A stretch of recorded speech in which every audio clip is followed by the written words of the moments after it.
سلام به همه. توی این ویدیو قرار بریم سراغ گرفتن کمبو کارت امروز همستر کامبت و پیدا کردن 3 تا کارتی که از آن میخواد و گرفتن 5 میلیون سکه رایگان امروز.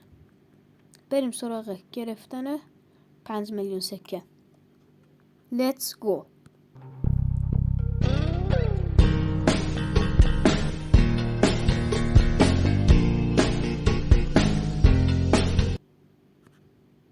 خب روی قسمت دیلی کمبو کلیک میکنیم.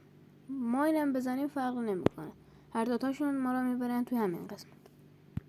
میریم توی قسمت اسپیشال روی نیو کارت. حالا من این کارت ها ارتقا دادم و من تو مای کارتسه.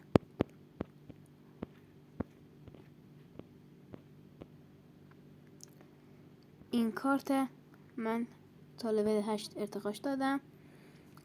اول که شما برین این کارت ارتقا بدین براتون بسته است و اگه اشتباه نکنم نیاز به دعوت یه دوست جدید داره و بعدش باز میشه براتون.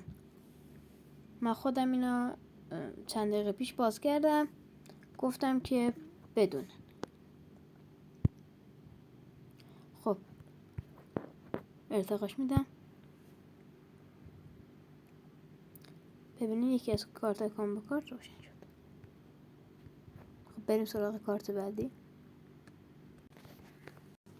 کارت بعدی هم تو همین قسمت هست، اسپیشلز، تو همین مای کارت اگه ارتقاش داده باشید. این کارت یه لول ارتقاش میدم. این هم از کارت دوم.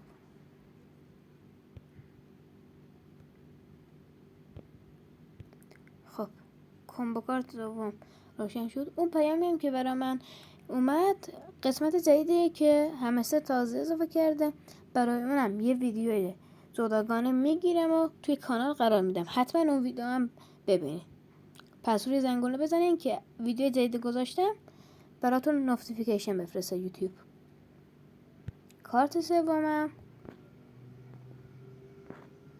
کارتی که روش علامت کوین مارکت کپ است.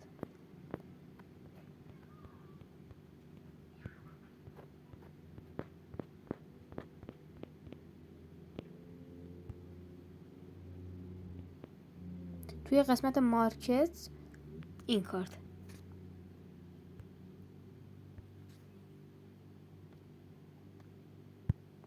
خب یه لول ارتقاش میدم و اینم از 5 میلیون سکه رایگان امروز همستر کامبت.